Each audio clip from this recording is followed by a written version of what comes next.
ডিব্ৰুগড় জিলাৰ বাবে এটা অতি গুৰুত্বপূৰ্ণ আৰু বিকাশৰ দিন। আজি আমি 4খন উৰণীয়া সেতুৰ আধাৰশিলা স্থাপন কৰিছোঁ। ইয়াৰ প্ৰথমখন উৰণীয়া সেতু হ'ল মানকাটা পথ উৰণ সেতু।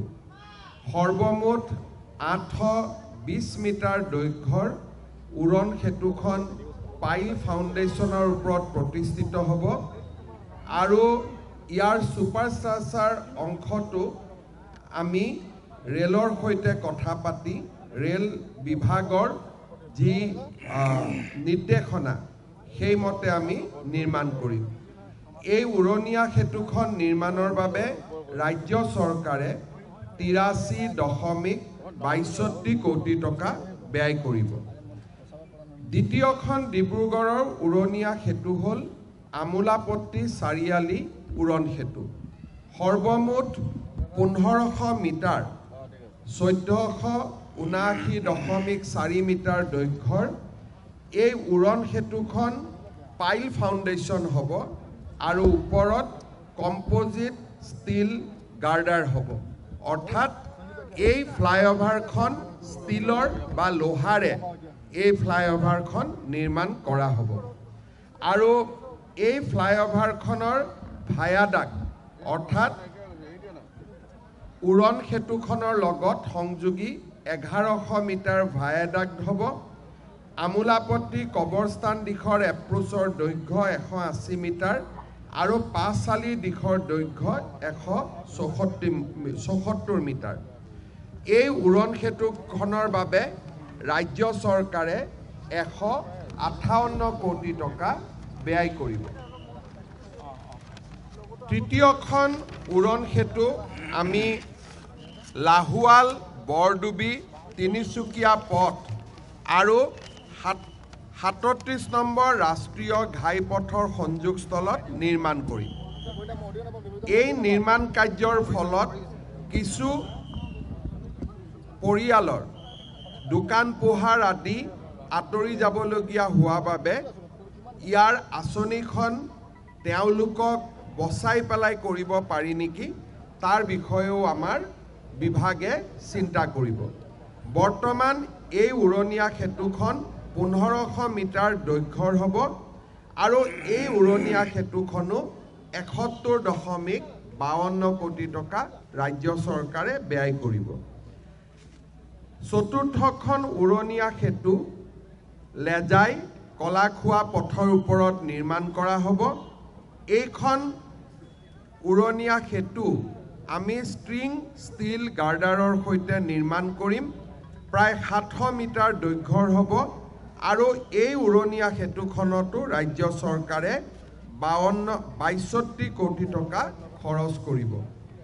এই চাৰিওখন উৰণীয়া সেতু হৈ যোৱাৰ পিছত ডিব্ৰুগড়ত কেবিনেটত লোৱা আমি সিদ্ধান্ত আটাইকেইটা কাৰ্যকৰী হ'লগৈ। মাত্ৰ ডিব্ৰুগড় চহৰৰ পৰা জেলখনক স্থানান্তৰ কৰা আঁচনি বাদ দি আমি যদি জেলখন স্থানান্তৰ কৰাৰ আঁচনিটো বাদ দিওঁ বা অলপ সময়ৰ কাৰণে যদি তাক আঁতৰাই ৰাখোঁ, ডিব্ৰুগড়ৰ কেবিনেটত লোৱা আমি আটাইকেইটা সিদ্ধান্ত বাস্তৱত ৰূপায়ণ কৰিবলৈ সক্ষম হ'লোঁ। ডিব্ৰুগড়ৰ জেলখনো স্থানান্তৰৰ বাবে ইতিমধ্যে ব্যৱস্থা লোৱা হৈছে। আমি নিশ্চিত যে খুব কম সময়ৰ ভিতৰতে ডিব্ৰুগড় জিলাৰ বাবে নতুন কাৰাগাৰৰো আমি নিৰ্মাণৰ কাম আৰম্ভ কৰিব পাৰিম। ইয়াৰ উপৰিও আজি আমি ডিব্ৰুগড়ত পতাকা উত্তোলন কৰি ডিব্ৰুগড়ৰ বাবে কেইবাটাও গুৰুত্বপূৰ্ণ আমি নতুন সিদ্ধান্তৰ কথা ঘোষণা কৰিছোঁ। ডিব্ৰুগড়ত 2027 চনৰ পৰা অসম বিধানসভাৰ এখন অধিৱেশন আমাৰ বছৰত 4খন অধিৱেশন হয় আৰু এখন অধিৱেশন ডিব্ৰুগড়ত অনুষ্ঠিত হ'ব। ইয়াৰ বাবে আমি বিশাল ইনফ্ৰাষ্ট্ৰাকচাৰ নিৰ্মাণ কৰিম। আমাৰ বিধানসভাৰ এটা চৌহদ ডিব্ৰুগড় চহৰত নিৰ্মাণ কৰা হ'ব, বিধায়কৰ আৱাস নিৰ্মাণ কৰা হ'ব আৰু বিধানসভাৰ কাৰ্যালয়ো নিৰ্মাণ কৰা হ'ব। মুখ্যমন্ত্ৰীৰ কাৰ্যালয়ৰ সম্প্ৰসাৰণ ঘটায়ো এটা আমি লোৱা পৰিকল্পনাসমূহো অহা ৩-৪ মাহৰ ভিতৰত আমি বাস্তৱত ৰূপায়িত কৰিবলৈ আগবাঢ়িম। ইয়াৰ উপৰিও গুৱাহাটী ডিব্ৰুগড়ৰ নেশ্যনেল হাইৱেৰ নিৰ্মীয়মান অংশছোৱা বিধানসভা নিৰ্বাচনৰ আগতেই সমাপ্ত কৰাৰ বাবে আমি দ্ৰুত গতিত কাম হাতত লৈছোঁ আৰু দিনে নিশাই বৰ্তমান কাম চলিব আৰম্ভ হৈছে। মই ভাবোঁ যে যোৰহাটৰ পৰা ডিব্ৰুগড় অংশ আমি বিধানসভা নিৰ্বাচনৰ আগতে সমাপন কৰিবলৈ সক্ষম হ'ম। ইয়াৰ উপৰিও ৰাজ্য চৰকাৰে ডিব্ৰুগড় আৰু গুৱাহাটীৰ মাজৰ দূৰত্ব 8 ঘণ্টাৰ স্থানত 5 ঘণ্টালৈ কমাই আনিবৰ বাবে বিকল্প পথৰ সন্ধান ইতিমধ্যে আৰম্ভ কৰিছে। এটা এক্সপ্ৰেছ হাইৱে নিৰ্মাণৰ দীৰ্ঘকালীন পৰিকল্পনাৰ কথাও মই উল্লেখ কৰিছোঁ। এই গোটেই আঁচনিবোৰ ৰূপায়ণ হ'লে স্বাভাৱিকতে ডিব্ৰুগড় অসমৰ দ্বিতীয়খন মহানগৰ, দ্বিতীয়খন ৰাজধানী ৰূপে পৰিচিত হৈ পৰিব।